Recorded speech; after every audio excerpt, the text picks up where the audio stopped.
வந்திருக்கிறது. உலக வாழ்க்கை வீடும் விளையாட்டும் என்று வேறில்லை. இங்கு வீண் மட்டும் விளையாட்டு உலகமே தேவையில்லை என்று பொருளல்ல. மாறாக அதன் நிலையற்ற தன்மையை அல்லாஹ் சுற்றி காட்டுகின்றான். ஒரு விளையாட்டை தொடங்கி சிறிது நேரத்தில் முடிந்து விடுவது போல உலக வாழ்வின் மகிழ்ச்சி மிக குறுகிய காலமே நீடிக்கும். கண்ணியமானவர்களே, உமர்கள் கலிஃபாவாக இருக்கும் போது பாரசீக மற்றும் ரோம் ஆகிய பேரரசுகள் இஸ்லாமிய ஆட்சிக்கு கீழ் வந்தன. அங்கிருந்து தங்கம், வைரம் மற்றும் விலைமதிப்பற்ற பொருட்கள் மதீனாவிற்கு வந்தபோது உமர் ரலியல்லாஹு அன்ஹு அவர்கள் அழுதார்கள். மக்கள் அனைவரும் ஆச்சரியத்துடன் ஏன் அழுகிறீங்கன்னு கேட்டபோது உமர் ரலியல்லாஹு அன்ஹு அவர்கள் கூறினார்கள், இந்த செல்வம் எந்த சமுதாயத்திற்கு வருகிறதோ அவர்களுக்குள் பொறாமையும் பகையும் வந்துவிடுமே என்று அஞ்சுகிறேன் என்றார்கள். மக்கள் அனைவரும் இந்த ஆடம்பரங்களை விளையாட்டாக கருதினார்கள், வறுமையை இலக்காக கொண்டார்கள். கண்ணியமானவர்களே, எருசலேமை மீட்டெடுத்த மாவீரர் சலாவுத்தீன் அய்யூபி ரஹ்மத்துல்லாஹி அலைஹி அவர்கள் மரணிக்கும் நேரத்தில் தன் தளபதியிடம் ஈட்டியின் நுனியில் துணியை கட்டி மக்களிடையே தூக்கி காண்பித்து இவ்வாறு சொல்லச் சொன்னார்.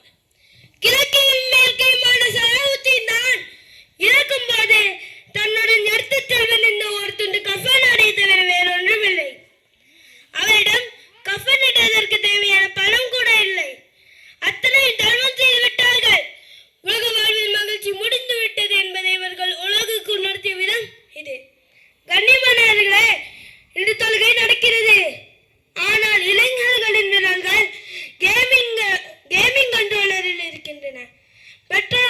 பெற்றோர்கள் அழைக்கின்றார்கள், ஆனால் அதில் ஹெட்செட் இருப்பதால் அந்த சத்தம் கேட்பதில்லை. வறுமைக்காக தயாராக வேண்டிய நேரத்தில் தேவையற்ற ரீல்ஸ் மற்றும் பொழுதுபோக்குகளில் மூழ்கி இருப்பதைத்தான் இந்த வசனம் எச்சரிக்கிறது. கண்ணியமானவர்களே, ஒருமுறை இன்னும் மஸ்ஊத் ரலியல்லாஹு அன்ஹு அவர்கள் நபி ஸல்லல்லாஹு அலைஹி வஸல்லம் அவர்களை பார்க்க சென்ற போது நபி ஸல்லல்லாஹு அலைஹி வஸல்லம் அவர்கள் ஒரு பாயில் படுத்தெழுந்திருந்தார்கள். அந்த பாயின் தழும்புகள் அவரின் உடம்பில் பதிந்திருந்தது. வருத்தமடைந்த மஸ்ஊத் ரலியல்லாஹு அன்ஹு அவர்கள், அல்லாஹ்வின் தூதரே, உங்களுக்கு ஒரு மென்மையான மெத்தை வாங்கி தரட்டுமா என்று கேட்டபோது நபி ஸல்லல்லாஹு அலைஹி வஸல்லம் அவர்கள் கூறிய பதில் என்ன தெரியுமா? எனக்கும் இந்த உலகத்திற்கும் என்ன சம்பந்தம்? நான் ஒரு வழிப்போக்கனை போன்றவன். ஒரு மரத்தின் நிழலில் சிறிது நேரம் தங்கிவிட்டு பிறகு அந்த இடத்தை விட்டு நகர்ந்து செல்பவன் போன்றவன் நான் என்றார்கள். கண்ணியமானவர்களே, ஃபிரௌனின் மனைவி ஆசியா அலைஹிஸ்ஸலாம் அவர்கள் ஒரு நாட்டின் மகாராணி. உலகில் ஒரு பெண்ணுக்கு கிடைக்க வேண்டிய அத்தனை சொகுசுகளும் நகைகளும் அதிகாரங்களும் அவர்களுக்கு உண்டு. ஆனால் அவர்கள் அந்த அரண்மனை வாழ்க்கையை ஒரு வீண் விளையாட்டை தவிர வேறு ஒன்றுமில்லை என்று உணர்ந்திருந்தார்கள். கண்ணியமானவர்களே, அப்துல்லாஹ் இப்னு உமர் ரலியல்லாஹு அன்ஹு அவர்கள் ஒரு பாதையை கடந்து சென்ற போது சில இளைஞர்கள் ஒரு பருவையை கட்டி வைத்து அதை இலக்காக கொண்டு அம்பெறிந்து விளையாடி கொண்டிருந்தார்கள். அந்த விளையாட்டு அவர்களுக்கு பெரும் உற்சாகத்தை தந்தது. இப்னு உமர் ரலியல்லாஹு அன்ஹு அவர்கள் இதை கண்டதும் கோபமடைந்தார்கள். அந்த விளையாட்டை தடுத்து சொன்னார்கள், உயிருள்ள பொருளை விளையாட்டாக ஆக்கிக் கொள்பவனை அல்லாஹ் சபிக்கிறான் என்று புகாரி ஷரீஃப்ல வந்திருக்கிறது. இன்று இளைஞர்கள் பிறர் வீடியோ கேம்கள் மற்றும் பிறரை கொல்வது போன்ற வன்முறை விளையாட்டுகளில் விர்ச்சுவல் வயலன்ஸ்ல மூழ்கி கிடக்கின்றார்கள். நிஜமான உணர்வுகளை பிற உயிர்களின் வழியையும் மறக்கச் செய்யும் என்ற விளையாட்டும் வீணானது என்பதை இந்த ஹதீஸ் எச்சரிக்கிறது. அது மட்டுமல்ல, இன்றைய ஆன்லைன் கேம்கள் ஃப்ரீ ஃபயர், பப்ஜி போன்ற நேரத்தை மட்டும் வீணாக்குவதில்லை, அது பல பாவங்களின் நுழைவாயிலாக இருக்கின்றன. அது மனிதனை சிந்திக்க விடாமல் அடிமையாக்குவதாகும். விளையாட்டு என்பது வாழ்க்கையின் ஒரு சிறு பகுதியாக இருக்கலாமே தவிர வாழ்க்கையே விளையாட்டாக மாற்றிவிடக்கூடாது. கண்ணியமானவர்களே, ஒருமுறை இமாம் ஷாஃபி ரஹ்மத்துல்லாஹி அலைஹி அவர்கள் விளையாட்டில் அதிக ஈடுபாடு கொண்ட ஒரு இளைஞனிடம், நீ உன் ஆன்மாவை நல்ல விஷயத்திற்கு பயன்படுத்தாவிட்டால் அது உன்னை தீய விஷயத்திற்கு பயன்படுத்திவிடும். அதாவது ஒரு இளைஞன் பயனுள்ள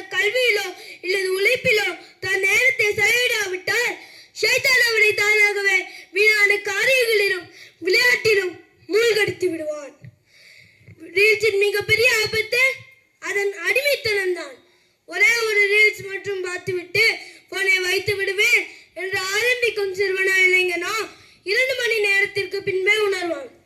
அதான் உண்மை. ஏதாட்டம் அந்த 2 மணி நேரத்திற்கு அவன் குறைந்தது 100 ரீல்ஸையாவது பார்த்திருப்பான். அதில் ஒன்றாவது அவனது கல்விக்காக அல்லது பொருளாதாரத்திற்காக அல்லது மல்வைக்காக பயனுள்ளதாக இருந்ததா என்றால் இல்லை, நிச்சயமாக இல்லை. காலத்தின் மீது சத்தியமாக மனிதன் நஷ்டத்தில் இருக்கிறான் என்று ரசூல் சூரால அல்லாஹ் கூறுகிறான்.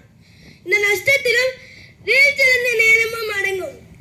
ரீல்ஸ் என்பது நேரத்தை மட்டும் வீணாக்குவதில்லை, அது பல பாவங்களின் நுழைவாயிலாக இருக்கின்றன. எனவே நாம் இந்த உலகத்தின் மீதான அதீத மோகத்தில் சிக்கிக் கொண்டும் ரீல்ஸ் மோகத்தில் மாட்டிக்கொண்டும் இருக்காமல் அல்லாஹ்வின் சிந்தனையோடு இறை சிந்தனையோடு மரண பயத்தோடு எப்போதும் இருக்கும். அஸ்ஸலாமு அலைக்கும் ரஹ்மத்துல்லாஹி வ பரகாத்துஹு. அஸ்ஸலாமு வரஹ்மத்துல்லாஹ். மாஷா அல்லாஹ், அருமையான ஒரு செய்தியை நமக்கு ரீல்ஸ் சம்பந்தமான இன்றைய இளைஞர்களும் இளைஞிகளும் சிறுவர்களும் சிறுவியர்களும் ரீல்ஸ் மோகத்தில் இருக்கக்கூடிய இந்த சூழ்நிலையில் ரீல்ஸ் மோகத்தால் ஏற்படும் நிலைகளையும் தண்டனைகளையும் நமது அல் மதரசத்துர் ரஹ்மானுடைய மாணவர் அனஸ் பின் சம்சுத்தீன் தெளிவாக எடுத்துரைத்திருக்கின்றார். அல்ஹம்துலில்லாஹ். நம்முடைய வாழ்க்கையில் இது மாதிரியான ரீல்ஸ் மோகத்தால் பின்னி சிதைந்து கொண்டிருக்கக்கூடிய சமுதாயத்தை மீட்டெடுக்கும் நோக்கமாக நம்முடைய இளைய தலைமுறைகளை அதிலிருந்து முயற்சி பெறக்கூடிய நல்ல மக்களாக நாம் யாவரையும் அல்லாஹு தஆலா ஆக்கி அல்வானாக என்று கூறி இந்த நிகழ்வில் நமதோர் ஆற்றங்கரை தெரு பெருமக்களுக்கு நன்றியை தெரிவித்துக் கொண்டு நிறைவு செய்கின்றோம். அஸ்ஸலாமு அலைக்கும் வரஹ்மத்துல்லாஹி வபரகாத்துஹு.